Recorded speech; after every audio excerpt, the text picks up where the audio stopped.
국가보훈부와 슬기로운 라디오 생활의 공동 프로젝트 스틸러브 대한민국 시간입니다. 1950년 6월 25일 새벽 4시였습니다. 북한군이 암호명 폭풍 224라는 작전명으로 대한민국을 기습 침범했던 전쟁이죠. 6.25 전쟁.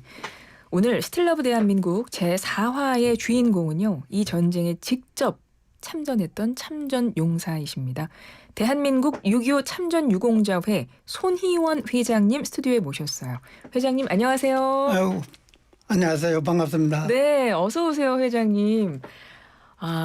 우선 대한민국 6.25 참전유공자회 단체 소개 좀 해주세요. 네네. 우리 6.25 참전유공자회는 북한군이 73전이죠. 불법 기습 남침을 했을 때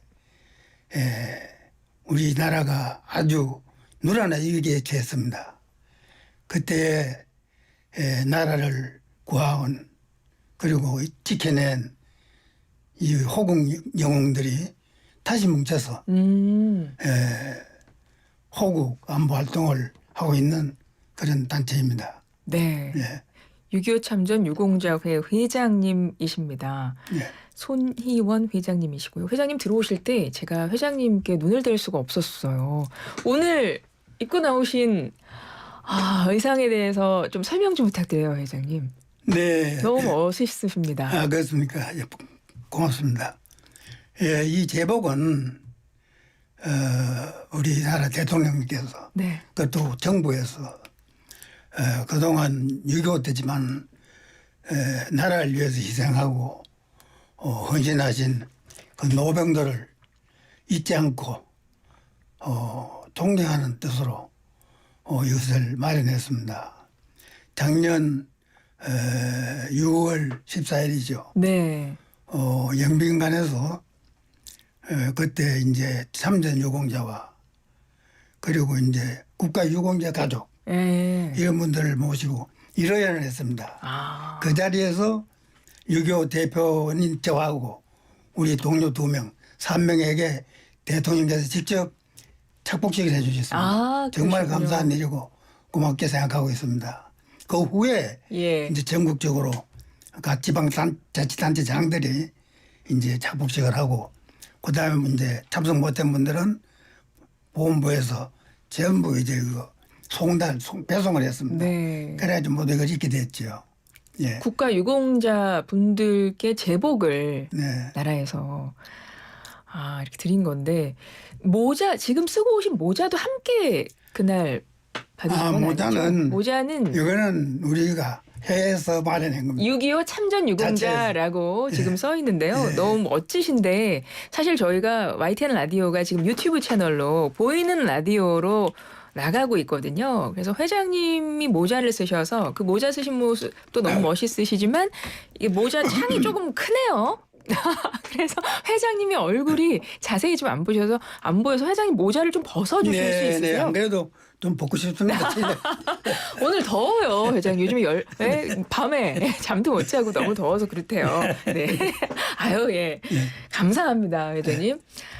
우리 회장님, 손희원 회장님, 6.25 국가유공자 회장님이신데 직접 6.25 참전하셨었고 참전 당시가 나이가 어떻게 되셨었어요? 20세였죠. 20세. 예. 지금 연세가? 지금 92세입니다.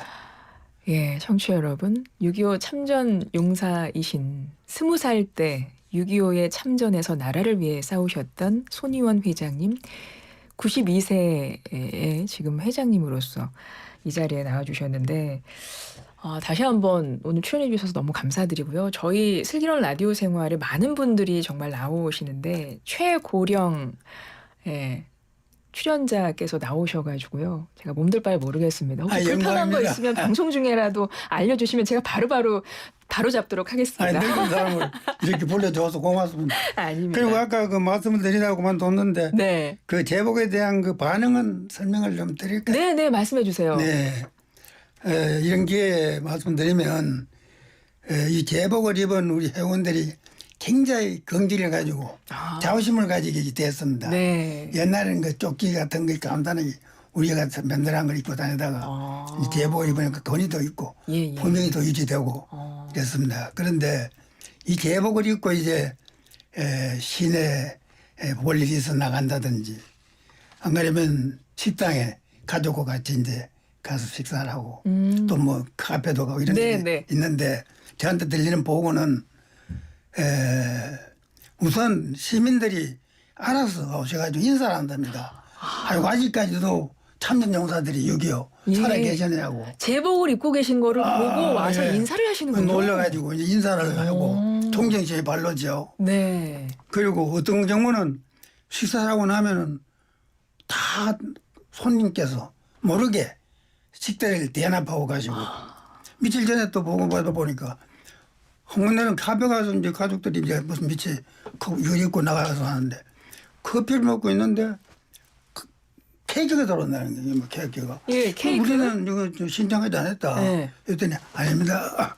모 손님께서 어르신 감사하다고 이거 데리고 가니까. 케이크를 네. 선물하고 가셨군요. 아, 그렇습니다. 그런 이제 풍경이 완전히 이제 그 국가에 대한 그 헌신하신 분에 대한 국민들의 존경심 이 달라졌죠. 기분이 어떠세요? 이것은 무슨 뜻인가 하면은 이 자체가 결국은 나라의 뭐 자주국방 소위 그 나라를 사랑해야 하고 네. 애국심이 있어야 될 거 아닙니까? 네. 그게 없는 나라가 아무리 보강하면 무슨 소용이 있겠습니까? 그런 맞습니다. 면에서 이 제복이라고 하는 게 굉장히 중요하고 이렇게 이제 그 나를 위해서 희생하신 분을 정확히 좋게 대접하면은 또 다른 또 영웅들이 발생 안 하겠습니까? 네, 네. 그런 면에서 우리 안보를 위해서 참 좋은 현상이다. 굉장히 다양스럽게 생각합니다. 맞네요. 그럼 다시 한번 고맙다 생각합니다. 저희가 감사드려야죠. 예. 우리 국가유공자분들 그럼 다 동일한 지금 회장님께서 입고 나오신 이 제복을 입고 계신 건가요? 아, 그렇죠. 예. 그러면 우리 청취자분들이 지금 보이는 라디오로 오늘 잘 봐두셨다가 혹시 거리에서 길을 걷다가 어디 뭐 식당에 갔는데 이 제복을 입고 계신 국가유공자분들을 보신다면 여러분이 평소에 마음속에 갖고 있었던 그 감사한 마음을 뭐 어떻게든 표현하셔도 좋을 것 같습니다. 사실 저희도 만약에 국가유공자분들이 어떤 분이신지를 알게 되면 누구나 그런 감사한 마음을 표현을 할 겁니다. 당연히. 그런데 그동안은 그걸 저희가 별로 알아볼 수 있는 방법이 없었던 것 같은데 그런 의미에서 이 제복은 너무나 큰 의미가 있고 역할을 하고 있는 거네요. 아, 그렇습니다. 예, 너무 좋습니다. 예. 자, 지금 듣고 계신 청취자분들에게 우리 손희원 회장님과 이제 조금 더 이야기를 풀어갈 텐데 그 전에 짧게 저희가 회장님 OX 퀴즈를 준비했거든요. 네. 지금 편말 갖고 나오셨잖아요. 네, 네. 제가 한 4-5개 되는 질문을 짤막하게 드릴 텐데 OX를 들어봐 주세요. 그래서 네. 일단 OX만 해주시고 그리고 나서 또 이야기를 이어가겠습니다. 네. 예. 1번은 대신에 주관식입니다. 예. 시작해 보겠습니다. 네. 초등학생들이 많이 헷갈려한다는 질문부터 해볼게요. 1번, 6.25 전쟁은 북침이다. 아니다, 남침이다. 아니, 남침입니다. 예. 예. 2번, 6.25 전쟁 발발 이후 최후의 방어선은 금강이다. 아닙니다. X. 메가더 장군이 인천 상륙작전 이후 압록강까지 밀고 올라갔었다. 옵니다. O. 3번. 6월 25일 새벽 4시 작전명 폭풍. 북한은 빠른 속도로 남침 3일 만에 서울을 점령한다. 네, 옵니다. O. 4번. 당시 남한에는 탱크가 없었다. 네, 네. O. 5번. 6.25 전쟁에는 한국과 북한 군인들 외에도 전투에 참여했던 제3의 용사들이 있었다. 네. O. 예, 여기까지 하겠습니다. 6.25 전쟁에 대한 짤막한 상식, 사실 저희가 당연히 다 알고 있어야 되는 그런 내용 OX로 먼저 정확하게 우리 회장님께 답변을 드렸는데요. 한 번씩 좀 여쭤보면서 이야기를 풀어보도록 하겠습니다. 일단 첫 번째, 6.25 전쟁 북침이다 남침이다 이거 대부분은 다 아시는데 요즘에 이제 어린 친구들은 이게 북침 남침 되게 헷갈려해서 북침 아닌가? 북한이 쳐들어왔잖아 이러면서 북침 아니야? 이런 경우 많더라고요. 이거 남침이죠, 회장님? 뭐 당연히 예, 남침입니다. 예. 그렇기 때문에 우리가 이렇게 밀리게 나간 거 아닙니까? 후퇴라고. 그렇죠. 예. 북한이 기습적으로 남을 쳤습니까? 남을 쳤습니다. 남침이에요. 네. 예. 이거는 반드시 알아두셔야 되고요. 자, 6.25 전쟁 발발 이후에 최후의 방어선은 금강이 아니었군요. 네, 예. 낙동강이죠. 아, 낙동강이었습니까? 방어선. 네. 최후의 방어선이 1950년 6월 25일 새벽 4시입니다. 북한 인민군이 작전명 폭풍에 따라서 빠른 속도로 남침을 해서 3일 만에 서울을 점령을 했군요. 3일 만이면 굉장히 빨리 점령한 거 아닌가요? 그렇습니다. 그냥 밀고 내려간 거죠. 전쟁을 했다기보다가 예. 그냥 밀고 내려왔고요. 방어할 수 없죠. 왜 그런 거니? 우리는 전차가 없지 않습니까? 네네. 또 전차를 때릴 수 있는 파괴칠 수 있는 대전차 포도 없어요. 아까 탱크도 없다고 하셨었죠. 탱크는 물론 없었다고. 없고 전차를 파괴할 수 있는 무기가 없는 거예요. 소총밖에 없는 거예요. 예. 그런데 어떻게 전쟁을 하고 탱크를 막습니까? 탱크 보고 아무리 총을 쏘봐야 바위에 계란책이죠. 그래서 3일까지 3일 날 결국 탈환을 당한 거죠. 서울을. 그렇죠. 예, 아주 참. 그래서 낙동강이 최후의 방어선이라고 말씀을 해주셨는데요. 그럼 남한을 지키기 위해서 최후의 방어선 낙동강까지 내려가야 되는 거네요. 그렇습니다. 예. 그 당시 상황은 어땠습니까? 그 당시 상황이 사실은 뭐 90%, 95% 그대로 하면 될 겁니다. 아마 대구, 부산을 제하고는 전부 다 탈환다. 다 뽑고 제대로 점령했거든요. 네네. 인민군들이 그 당시에. 예. 그래서 사실은 낙동강 전선에서 우리가 그 방어를 못했으면은 그건 뭐 더 이상 축사 진치가 없습니다. 다음 전장을 그냥 그렇죠.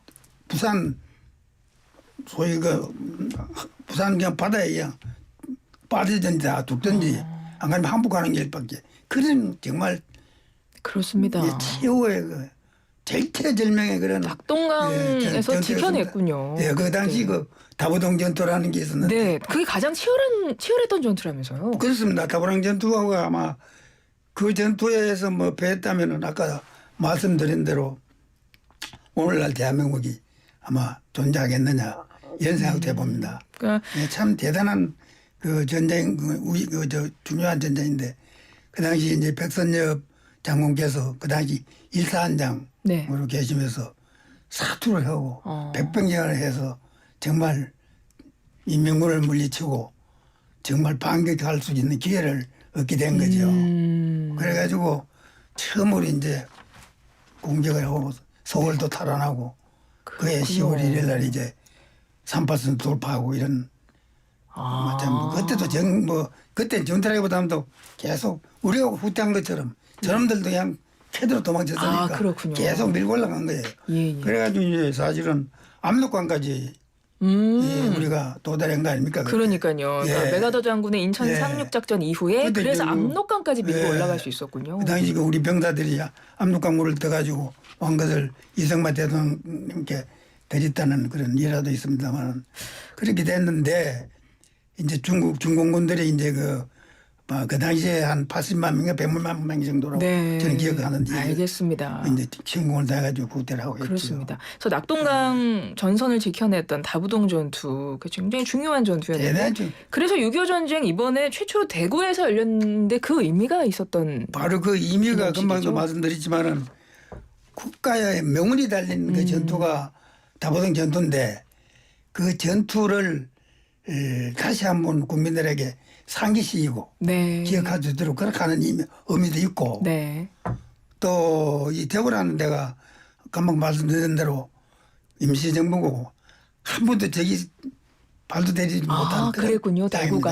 땅입니다. 예, 알겠습니다. 그래서 그런 참 뜻도 있고 그리고 또 그 지역에 우리 그 참전 용사들이 정부에서 하는 행사에 참석할 수 있는 기회도 그렇죠. 확대하고 그렇죠. 맞습니다. 지방에서 처음으로 자부심도 열렸으니까요. 생기고 알겠습니다. 그래서 이걸 하게 됐다고 알겠습니다. 저는 생각을 하고 있습니다. 회장님의 개인적인 경험도 좀 여쭤보고 싶습니다. 6.25 전쟁 휴전 직전까지 금성 전투, 백암산 전투 이어졌었는데 여기서 큰 공로를 세우셨다고요, 회장님. 뭐 제가 큰 공로라는 게 무조건 소위 소대장이 네. 있겠습니까만 좀 이야기 좀 해주세요. 제가 맡긴 임무 중에 저는 공병입니다. 공병. 네.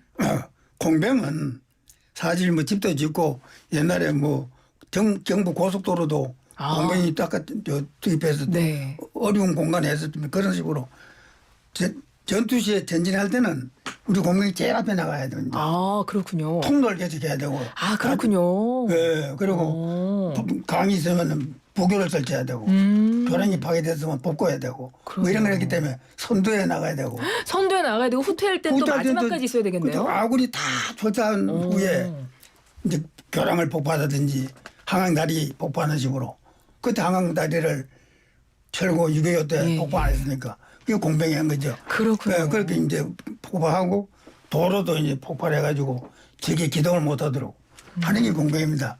그런데 제가 소대장으로 이제 9489지 백암산 전방 이제 접근로를 파괴하라는 이제 그 명령을 받고 받으셨어요. 네. 특공대를 조직했죠. 예, 이제. 예. 경비병 그다음에 폭발병 예. 한 15명 정도 예. 조직해가지고 이제 발표소가 되면 안 되지 않습니까? 그러니까 새벽 지역 그 선정을 해가지고 도로 대학을 폭발해서 하고 그다음에 또 이제 법선에 이제 포약을 장인해가지고 이제 그 산사태를 만드는 거죠. 네. 그 도로를 이제 폐쇄하고 이걸 하는데 이제 이게 아군이 다 철수할 때까지 이거 맨날 장진을 해놓고 폭파 장지를 기다리니까 밤새도록 빌어놓지. 예. 그 이제 참 고생이 많았죠. 그런데 그렇습니다. 결국 거기서 성공을 했어요. 그래요. 폭파 성공하고 이제 나간다 이제 후퇴한 다음에 제가 그렇습니다. 제가 왜 예. 화랑 운전을 받고 회장님 말씀을 제가 왜 빨리 그러 하려냐면 지금 말씀 잠깐 하셨는데 예. 화랑 무공훈장 받으셨어요. 예, 그래서 그때 지금 받은 겁니다. 훈장 뭐 여기 있거든요. 지금 스튜디오에 이거 지금 스튜디오에 있는 것도 한번 봐주실래요? 이거 가져오신 거 이거 잠깐 소개 좀 해주세요. 화면에 나오고 있습니다. 저거는 뭔가 하면 6.25 참전을 한 우리 참전 용사들이 예. 사실은 다 훈장을 받지 못했습니다. 네네. 그래서 그 당시 박근혜 대통령 계실 텐데 6.25 참전 용사들에게 포국 영웅이라는 칭호를 그렇군요. 주면서 기장을 줬죠. 지금 기장입니다. 훈장이 네네. 아니고. 그렇습니다. 그래서 저걸 이제 우리 회원들은 훈장으로 좀 바꿀 수 없느냐 하는데 기장을 참 훈장으로 바꾼다는 거는 참 어려운 문제죠. 알겠습니다. 거리는 아주 네. 화랑 무공 훈장을 받으신 우리 마무리를 해야 될 것 같아요. 6.25 참전 유공자에서 또 전승 기념 행사도 하신다고 하는데 이게 언제죠? 짧게 날짜만 알려주시면. 어느 거예요? 6.25 참전 유공자회 전승 기념 행사가 기념 행사는 매년 하고 있죠. 매년. 네, 이것을 전에는 재향군이 내서 했습니다. 그러다가 그거를 2010년부터 이제 전국 행사로 하고 매년 6.25 참전 지방은 유공자에서 지방자치단체장 책임하에 그관하에 그렇군요. 관장해서 하는데 매년 하는데 금년에만 이제 대구에서 정부 행사 그렇습니다. 그렇습니다. 그거를 국가유공자회에서 주최한 행사였습니다. 네. 참 여쭤보고 싶은 게 많았었는데요. 오늘 시간이 훌쩍 지나가서요. 이제 마무리를 해야 되겠습니다. 앞으로도 6.25 전쟁 올바로 알리기에 많이 좀 힘써주시기를 바라고요. 네. 회장님, 저희 마지막으로 인사 어떻게 하는지 밖에서 이야기 듣고 오셨죠? 네. 예. 이야기 후손들에게 남기고 싶은 이야기 잠깐 짧게 해주실까요? 굳이 그걸 말씀드리면은 아까도 말씀드렸지만 우리가 6.25 때 선배들이 나라를 위해서 목숨을 바치고 희생을 한 그 6.25 정신, 호국 정신 네. 이것이 개성이 돼가지고 이것을 후배들이 기억해서 다시는 이 땅에 참혹한 그와 같은 동족 상경의 전쟁은 일어나서는 안 되겠다. 그렇게 하려면은 6.25를 기억하라. 기억하지 않는 역사는 되풀이 된다고 했지 않습니까? 네. 그런 교훈을 우리가 잊지 마시고 우리 후배들이 해주기 바라고 그 다음에 바란다면은 우리 노병들에게 후배들도 잘 우리를 본받아서 따라주시면 좋겠고 네. 우리를 굳이 기억해 주신다면은 그저 나라를 구한 호국 영들이 있었다. 네. 이렇게 기억해 주시면 감사하겠습니다. 기억하겠습니다. 네. 이제 마무리해보죠. 스틸러브 대한민국 우리는 그때도 지금도 내일도 나라를 사랑합니다. 지금까지 국가보훈부와 슬기로운 라디오 생활 공동 프로젝트 스틸러브 대한민국 제4화 대한민국 6.25 참전 유공자회와 함께했고요. 손희원 회장님이었습니다. 고맙습니다. 네, 감사합니다. 네.